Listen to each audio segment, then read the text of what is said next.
Hello, Karnveer. I hope I pronounced that right. Where's that name from? It's from India. India. Very cool. So, could you give an introduction Yeah. about yourself?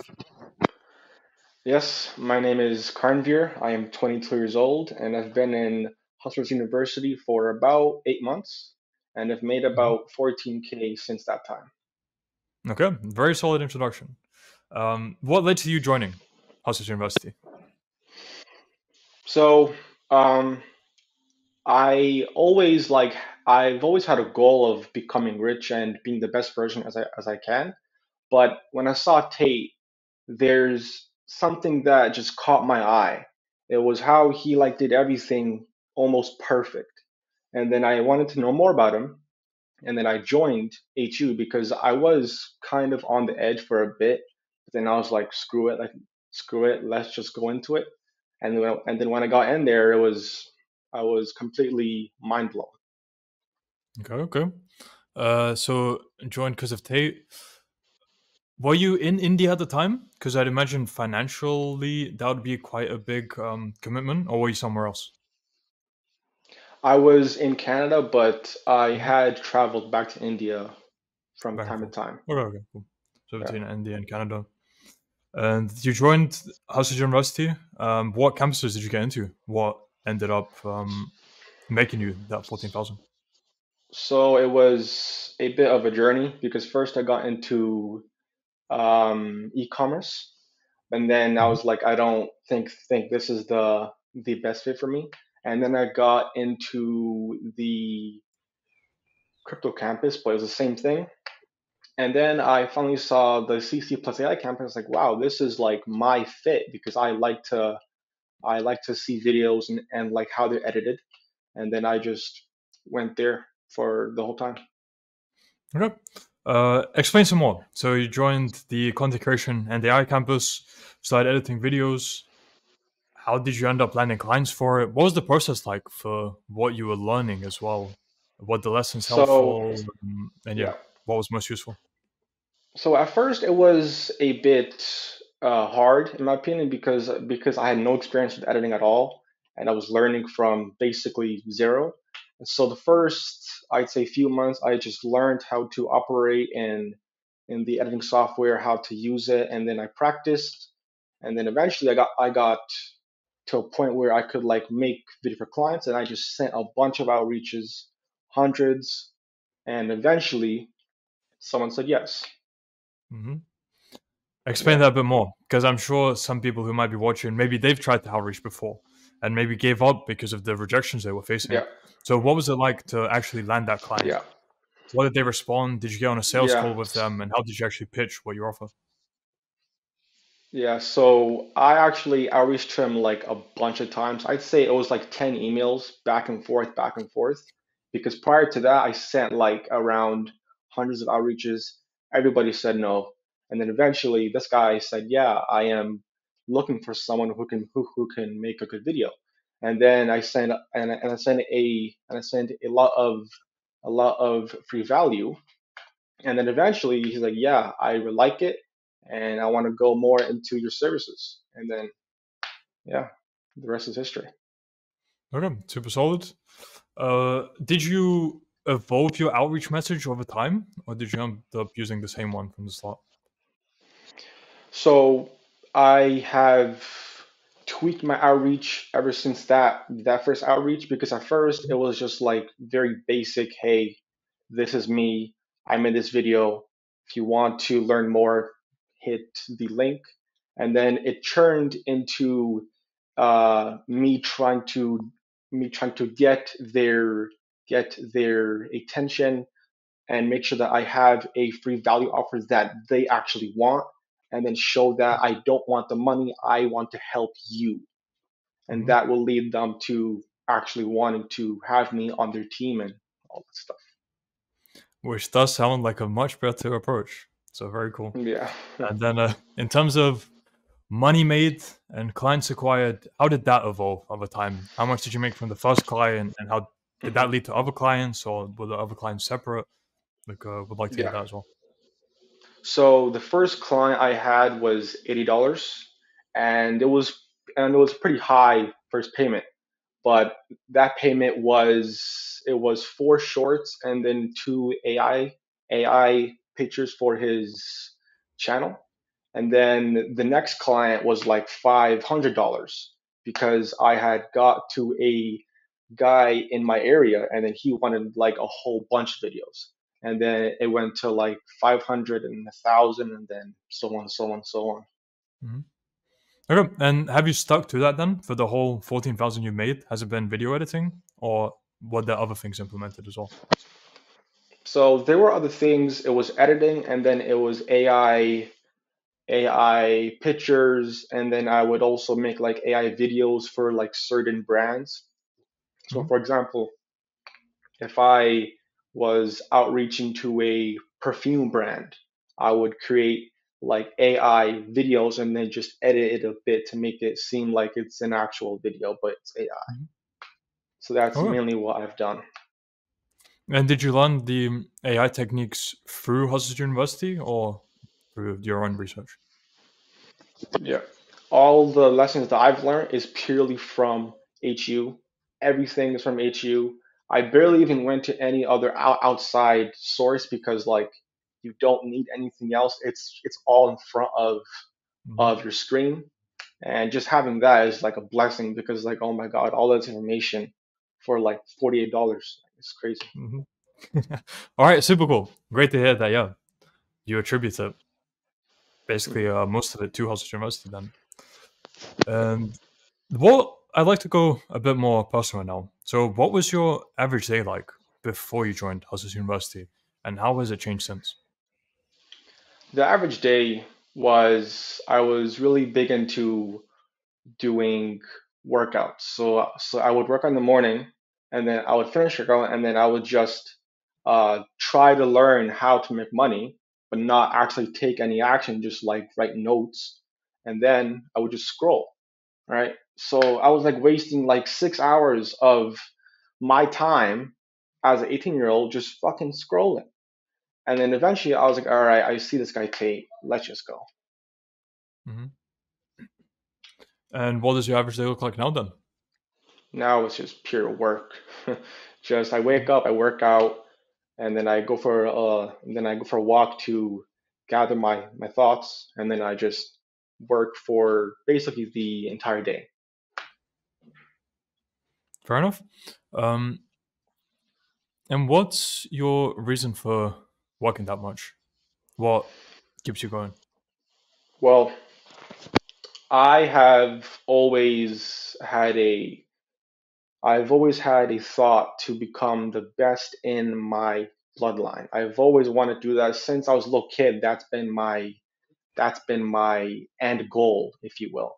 And I want to become the best in my bloodline, and I want to retire my parents so that they can have the life that they deserve for all the work they've done for me and my brother and stuff. So Mhm. it's my parents and my goal of wanting to become the best version as I possibly can.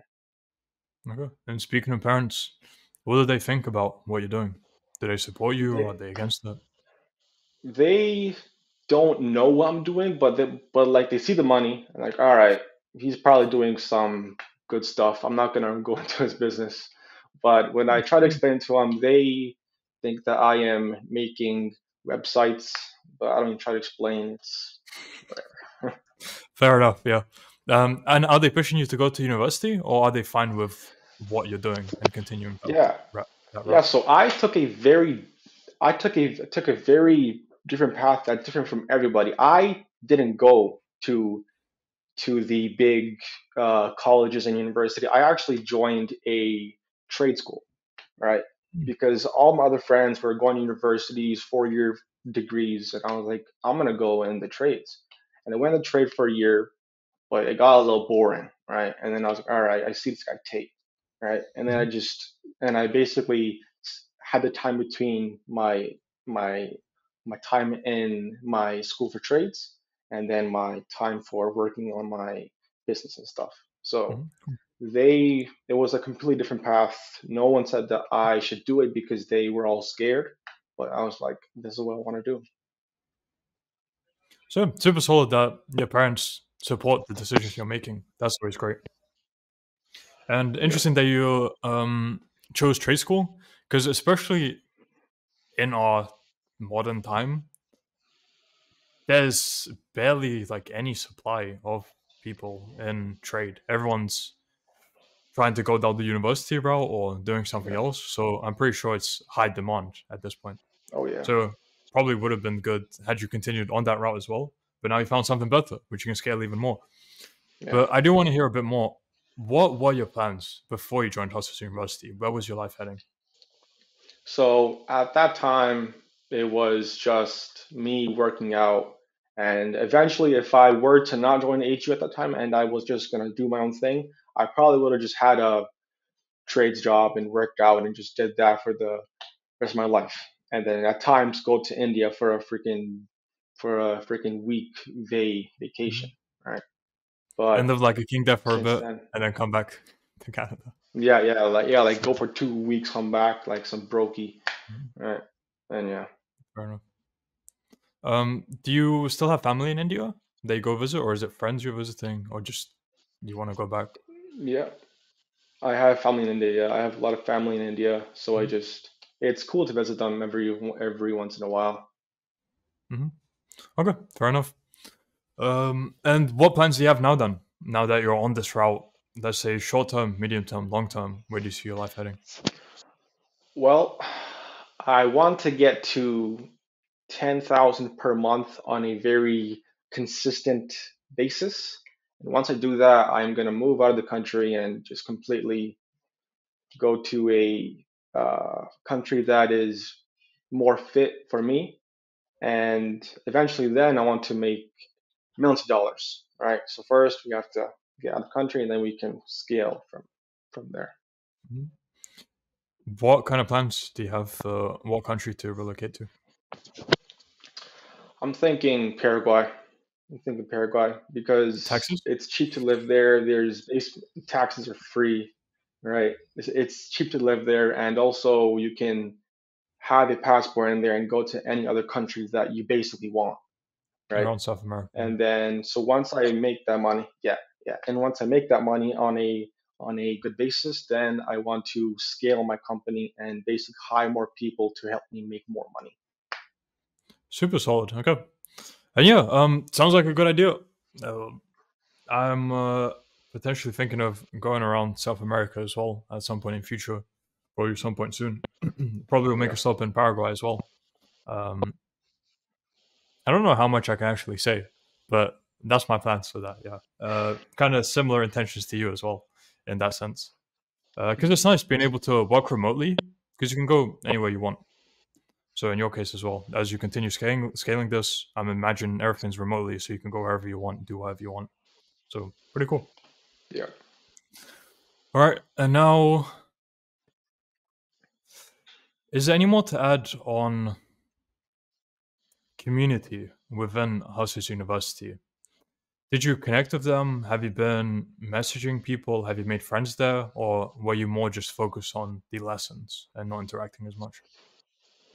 Yeah, so what's interesting is that prior to me joining HU, I always thought that there's no one like me, right? Because I live in an area where everybody's just average, right? They don't have any like fire in their heart. They don't want to do anything that's like risk, high risk, if you will. And then when I saw the chats and everything, I was like, wow, these these guys are like basically like me. They want to like be rich and do all this cool stuff. And then when I talked to them, I really made a lot of friends, people who were like me and people who had the same goal as me.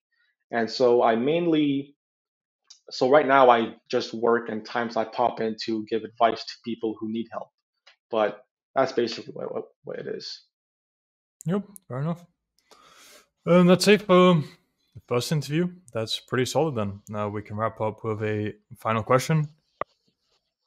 For people who are unsure about joining Hustlers University, because they're thinking they could get scammed for the $50, what advice would you have to them? I would say drop your arrogance and just join. If you are scared of losing $50, which is the same amount of money which you probably spend to buy freaking McDonald's, then come on. It's just like $48. There's people out there in the world who are making life changing money, and you are scared to lose $50. Just join. Mhm. It is what's the worst thing to happen? You're gonna make money? Like, come on, just join. Cool. All right. Was that your perspective before you joined as well, or were you fine with money? Well, when I when I first joined, I also thought that okay, I don't know this tech guy. He may be a little bit, scamish. Might have before, but when I joined, I was like, oh my god, I am stupid. I totally should have joined way before, right? And then I was like, wow, I gotta stop being so arrogant, right? And then ever since then, it's been better. Fair enough. Okay. And for people who want to find out more about you or contact you, where can they do so? You can find me on IG on the handle Karnveer, Karnveer, and then it's a underscore. You find me there. I'm always there talking to people. So yeah, Okay. That will be linked in the description of the video. And Conville, thank you for coming on, sharing your story. Um, it will be interesting to see how things evolve for you. If you want, we can do a follow up in 3 to 4 months. Just or could be longer as well, whenever you want. Just to document your progress. hmm And who knows, like maybe 5 to 10 years down the line, you'll be showing it to your children, saying, "This is how everything began. This is how I was back then." And I'll look at me. I'm a millionaire. I'll look how far I've come. So yeah. yeah, that's Anyway, bound to uh, happen. great conversation, and I wish you all the best. Thank you. Appreciate it.